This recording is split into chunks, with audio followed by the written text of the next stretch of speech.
bëgg Pa Assane boo xam ne bu yoree journal am expérience boo xam ne bu information ñëwee mu mën a mesurer la sensibilité la véracité l'intérêt pour le public et tout mais on a l'impression que tey n'importe qui peut être n'importe quoi dans cette corporation là est-ce que du loolu mooy les vrais problèmes de la presse et non dañuy convoqué wuñ ñu. Alors ta question à la limite est presque une réponse à li Pape Amadou doon wax. Il y a ñu ngi ci 2024. Oui. En 2020-21 defe naa Abdoulaye Mbow était le directeur de publication de la Tribune. Abdoulaye Mbow. Oui. L'excellent Abdoulaye Mbow. Il n'aurait jamais titré ça. Jamais de la. Parce que ça dépend de moo tax li ngay wax sànq am solo Pape Moussa la connaît sunu rakk la quoi. Mais en termes d'expérience il est bien mais directeur de publication c'est autre chose na ma baal nag quoi. C'est autre chose. benn léegi nag la chose c'est kan moo ko fa teg. Le patron. Le propriétaire du groupe. Sur quelle base la ko fa teg. Oui si xam nga tey jii nii fi Sénégal toll baax na léeg-léeg ñuy dut baaraam affaire bi. Moi je suis un peu amer parce que j'aurais super aimé débat bi ñu jàll ko. benn l'information est fausse Moustapha xam nga ci li ñu mën a wax ak li ñu mënut a wax. wala léeg-léeg nga ne noonu la ma ca xam mais malheureusement mënuma ci wax. yow daal li nga ci xam mooy l'information elle est fausse. point loolu elle est fausse. beneen bi moo di ne Moustapha mënuloo bind dem jëlee ko ci benn site. confidence africaine xaw ma la. confidentiel Afrique. ak confidentiel africaine. nga jëlee ko fa nit bind information bi te du borom site ba beneen nit woo borom site ba. ne ko mais yow li ngeen bind ni mu yónnee ko. mu ne ko mais qui a fait ça daw dindi def démenti yow lu la ci. loo si publier. Moi j'ai bien aimé la réaction de IGFM je crois. Mais ils ont mis le texte. Dès que ñu wax ne ce texte-là n'est pas authentique ils l'ont enlevé. Mais Moustapha ça j'aime cette réaction. Moustapha la réaction est bonne mais l'anticipation est meilleure. Et encore mieux. On ne peut pas saay. ab journaliste du léger. Oui. Moustapha c'est profond. beneen bi xam nga tey mën naa ne waa diw dafa juum nañu ko baal man li ma gëm mooy jàpp journaliste gëmuma jàpp journaliste. et j'adhère par rapport ak Abbas parce que am na lu gën a gaaw Moustapha li fi xew ci réalisation de prestation. de waaw avril ak à maintenant. c'est 2 mois c'est 30 jours est-ce que mat na ko. il s'est passé beaucoup de choses. foofu nag ñoom. le nouveau régime am nañu tuuti faay. mooy communication bi ma la doon wax sànq. bi Amadou doon wax. à eux d'occuper l'espace de communiquer de montrer aux gens. la RTS rek doyatul loolu tamit mooy li ci RTS rek doyatul utiliser tous les supports médias. privé comme public leur faire comprendre que voilà ce qu'on est en train de faire. Je crois qu'ils l'ont fait avec la dernière déclaration de Ousmane Sonko. Oui, la dernière. tey jii nii le président de la République voyage yi muy def nii yëpp il faut amener les gens de la presse privée. Tout à fait. Au-delà de la RTS. yóbbu leen waa Walf waa TFM waa Sud waa Sen TV boobu. ak keneen ak keneen.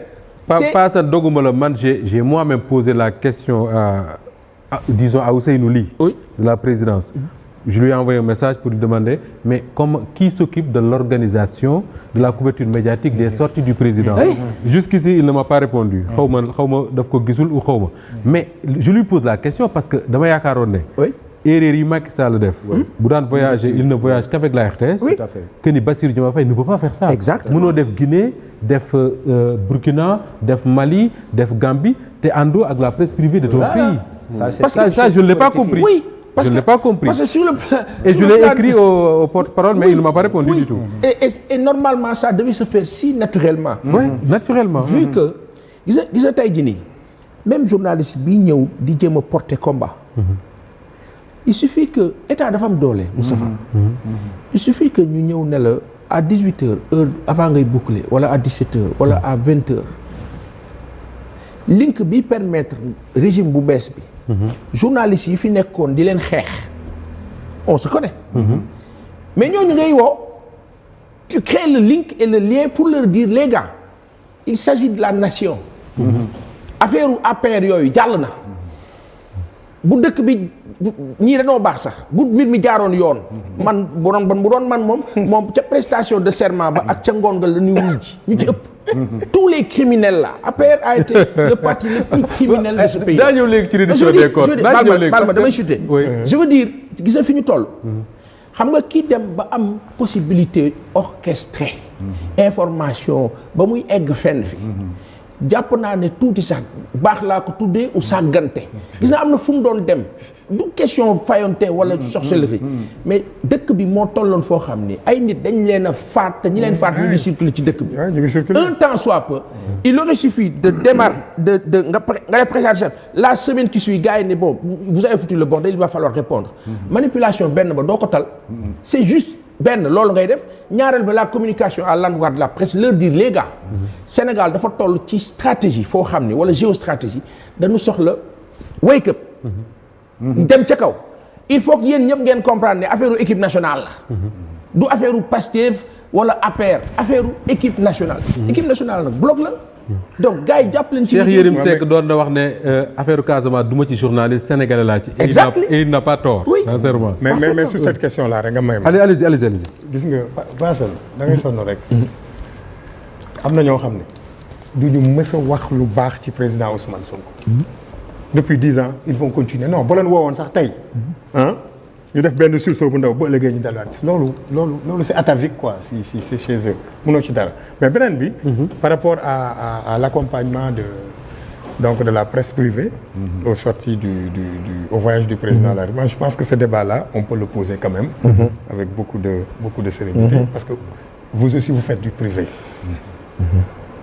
ça peut être un peu compliqué benn par rapport au choix aussi de ceux qui vont accompagner le président imagine tey rek bu ñu woowee Moustapha ne ko kaay gunge président au fur et à mesure bon ñu leen ne waaw mais pourquoi Moustapha parce que lii ainsi de suite donc moo tax ma ne moi j'adhère au principe il faut que les gens en discutent il faut en discuter et trouver les moyens de faire ça man du ma leen ko nëbb de wax dëgg yàlla xam naa su ma leen wax du ngeen ko gëm mais su ma leen waxee ne ba léegi mënu ma seetaan RTS du ngeen ko gëm non tàmm la laago la je me suis tellement habitué à ça ba léegi mënu ma seetaan RTS parce que tout simplement c'est-à-dire que li mu bàyyi c'est énorme pour man loolu mënu non Abbas wax nga dëgg c'est un travail à faire donc c'est un travail vraiment voilà par exemple comme li Pa Assane wax tey jii ça aurait été incompréhensible ñu gis Bassirou Diomaye Faye fu muy dem ñu ne waa Walfadjri la ñëw dem donc c'est un il faudrait s'organiser de telle sorte que soit Walfadjri demee tey nekk rotation waa Sen TV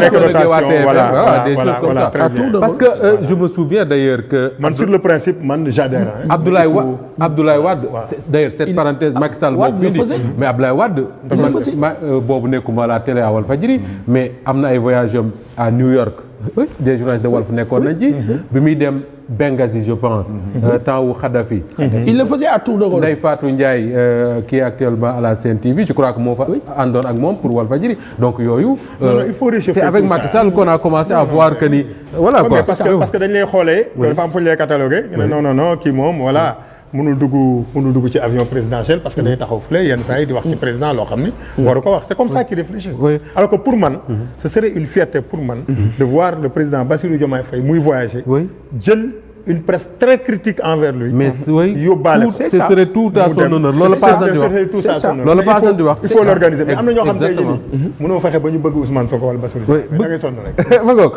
ma Birame moo ñu tëjal ce débat